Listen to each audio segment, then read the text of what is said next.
que j'ai repris 4 de mes auteurs favoris, certains sur qui j'avais travaillé et un pas, sous l'angle du rapport à l'Inde. Donc il y a dans l'ordre Loti, avec ce livre fabuleux qui est l'Inde sans les Anglais, qui est un des plus beaux livres qu'on ait jamais écrit sur l'Inde.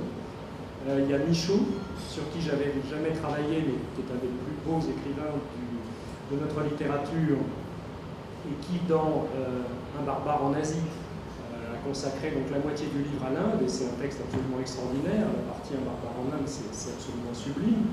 Malraux, qui a peu écrit sur l'Inde, mais dont l'Inde a absolument irrigué tout le parcours depuis les années 30 et son premier voyage jusqu'à 1974, son dernier grand voyage où il va revisiter les sites avant de mourir. Et puis le paradoxe, c'est Gide, parce que Gide n'est pas allé en Inde, mais au fil de mes recherches, j'ai trouvé des tas de choses indiennes avec Gide.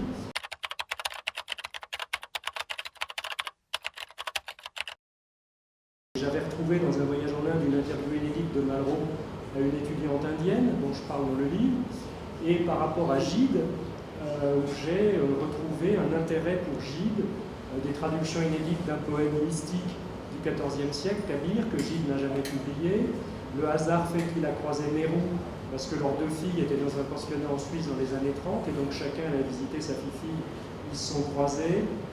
Les filles étaient à ses copines, Catherine Gide me l'a raconté, j'ai même publié une photo d'elles deux, et donc il y a un lien avec l'Inde, et c'est marrant, c'est paradoxal, parce que Gide dit « Ah, l'Inde c'est trop compliqué pour moi, c'est trop tard, j'irai jamais ».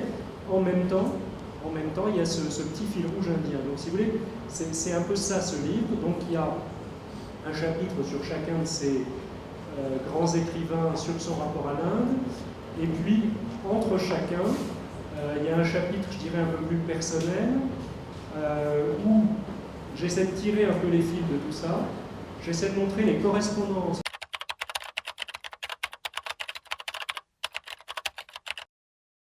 Dans un chapitre qui n'est plus directement sur la littérature, mais sur les liens littérature et musique, j'essaie de montrer comment la musique est fondamentale et peut être aussi un vecteur d'appréhension de l'Inde.